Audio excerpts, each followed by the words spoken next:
বাঘাযতীন, কামারহাটি, ট্যাংরা আর এবারে ক্রিস্টোফার রোডে হেলে পড়েছে বহুতল। যে কোনো সময় বাড়ি ভেঙে পড়ার আশঙ্কায় ঘুম উড়েছে এলাকাবাসী। বৃহস্পতিবার তদারকি করতে ঘটনাস্থলে যান কলকাতা পুরসভার ইঞ্জিনিয়াররা। গোটা বিষয়টি খতিয়ে দেখেন তারা। গা বাঁচাতে আজব যুক্তি মেয়র ফিরহাদ হাকিমের।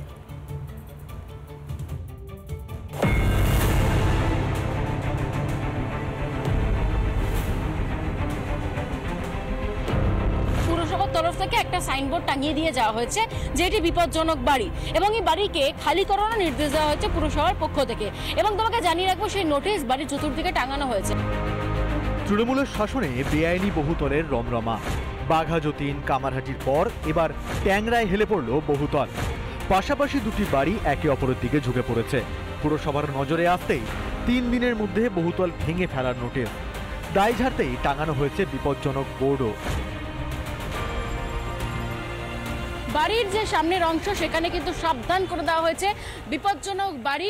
কলকাতা পৌর সংস্থার নির্দেশ মোতাবেক এই বাড়ি বেআইনি নির্মাণের তৈরির সময় নাকে তেল দিয়ে ঘুমোয় ফিরহাদ হাকিম পরিচালিত পুরসভা। কিন্তু শাক দিয়ে মাছ ঢাকার সময় তৎপরতার অভাব নেই পুরসভার। বৃহস্পতিবার হেলে পড়া দুটি বহুতল তদারকি করেন পুরসভার ইঞ্জিনিয়াররা। কবে ভাঙা হবে হেলে পড়া বাড়ি তার সদুত্তর দিতে পারেননি পুরো কর্মীরাই। এটিকে একটা ভার পরিমাপ করে নেওয়া হচ্ছে। না কতটা হেলেছে বাড়িটা, ভার্টিক্যাল এটা সারফেসটা কতটা ইনক্লাইন্ড হয়েছে আর সেটা দেখে নিচ্ছেন আপনারা। দুটো বাড়িরই দেখা হচ্ছে। শহর জুড়ে হেলে পড়ছে একের পর এক বহুতল। তা সত্ত্বেও হেলদোল নেই কলকাতার মেয়রের। দায়ে ঠেলাঠেলির খেলায় ওস্তাদ ফিরহাদ হাকিমের গলায় এবার হাস্যকর যুক্তি। কলকাতা অনেকগুলো বাড়িয়েছে, একটু পার্সিয়াল একটু হেলে গেছে। সব বিপজ্জনক নয়, বছরের পর বছর রয়েছে। রোস্টার হওয়ার আগে এটা হয়েছে। আমাদের রোস্টার হওয়ার পরে একটা বাড়িও ইলিগাল হয়নি, এটা রোস্টার হওয়ার আগে হয়েছে। শুনলেন তো কলকাতার মেয়রের অদ্ভুত যুক্তি। আর একের পর এক বাড়ি হেলে পড়ার ঘটনায় পুরসভার ভূমিকাকেই তুলোধনা করছে বিরোধী থেকে শুরু করে বিশেষজ্ঞরা। আমার পরম সৌভাগ্য যে মেয়র আর পুরসভা কেন্দ্রীয় সরকারের উপর দোষটা চাপাননি, কিন্তু নিঃসন্দেহে এটার মধ্যে পুরসভার যে কমপ্লিসিটি, পুরসভার যোগসাজশ আছে এ সম্বন্ধে আমার কোনো সন্দেহ নেই। তৃণমূল আমলে বেআইনি নির্মাণ যেন জলভাত। পুরসভার মাথাদের কাছে সঠিক দাম পৌঁছে দিলেই মেলে বেআইনি নির্মাণের ছাড়পত্র। শহর জুড়ে বহুতল হেলে পড়ার ঘটনাতেও হয় না কঠোর পদক্ষেপ। দলের নেতা কাউন্সিলরদের আড়াল করতে নানা ভেগ ধরেন ফিরহাদ হাকিমরা। তৃণমূলের শীর্ষস্তরের মদতেই রাজ্য জুড়ে বেআইনি নির্মাণের রমরমা। ঐন্দ্রিলা ঘোষ, রুমকি দে ও সৈকত পালের রিপোর্ট, রিপাবলিক বাংলা। কলকাতা পুরো এলাকায় হেলে পড়ছে একের পর এক বাড়ি। ট্যাংরার পর বাগুইয়াটির জগৎপুরে হেলে পড়েছে জোড়া ফ্ল্যাট বাড়ি। বিধাননগর পুরসভা এলাকাতেও একই ছবি।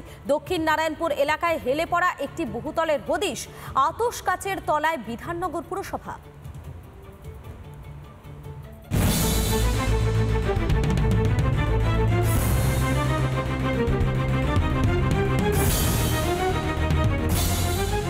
কলকাতার বিধাননগর পুরসভা যেন একই মুদ্রার এপিঠ ওপিঠ।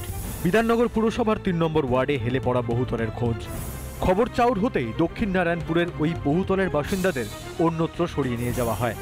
প্রায় 1 বছরেরও বেশি সময় ধরে হেলে রয়েছে। চাঞ্চল্যকর দাবি স্থানীয়দের। কোন সিস্টেম যে ভ্যাকেন্ট হয়ে গেছে, মানে এতদিন 1 বছরের বেশি হেলে আছে, কিছুই হয়নি। তো আগে কি হবে সেটা তো বলতে পারি না। 1 বছর ধরে হেলে রয়েছে একটা বহুতল। হেলে পড়া বহুতল নিয়ে নাকি কিছুই জানা ছিল না স্থানীয় তৃণমূল কাউন্সিলর তথা মেয়র পরিষদ আরাত্রিকা ভট্টাচার্যের। বেশ কয়েকদিন হলে এটা আমাদের নজরে আসার সঙ্গে সঙ্গেই আমরা কর্তৃপক্ষকে জানাই খুব তাড়াতাড়ি ডেমোলিশ হয় সেই ব্যবস্থা আমরা করার জন্য কর্পোরেশনকে বলেছি।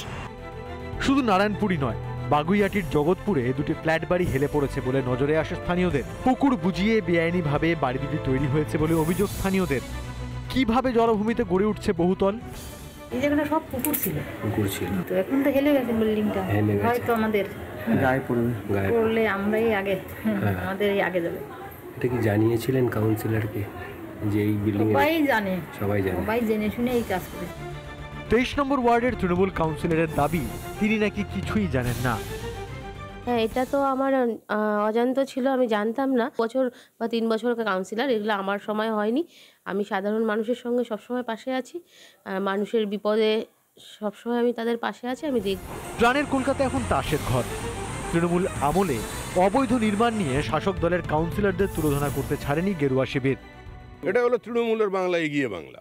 5 তলা বাড়ি যেখানে হয় না সেখানে 8 তলা বাড়ির পারমিশন দিচ্ছে। সমস্ত জায়গায় কাউন্সিলরদের রফা। যে কোনো দিন কোনো ভূমিকম্প হলে সর্বনাশ হয়ে যাবে। বহুতলগুলিতে ঝুঁকির বসবাস, তা সত্ত্বেও এতদিন মুখ বুজেছিল বিধাননগর পুরসভা। জানাজানি হতে রাতারাতি জনতার সেবকের বেশ ধরেছেন তৃণমূল কাউন্সিলররা। জনদরদি হলে কেন এতদিন কোনো পদক্ষেপ করেনি পুরসভা? টাকার কাছে বিকিয়ে গিয়েছে তৃণমূল কাউন্সিলর ও পুরসভা। বহুতল বিপর্যয়ে মৃত্যু হলে তার দায় এড়াতে পারবে তো পুরসভা, নাকি তখনও চলবে দায় চাপানোর খেলা? রিপাবলিক বাংলা। নানা ধরনের কন্টেন্ট দেখার জন্য লাইক করুন, শেয়ার করুন আমাদের ফেসবুক পেজ, সাবস্ক্রাইব করুন আমাদের ইউটিউব চ্যানেল। পাশাপাশি অন্যান্য ব্রেকিং নিউজের জন্য অবশ্যই চোখ রাখুন রিপাবলিক বাংলায়।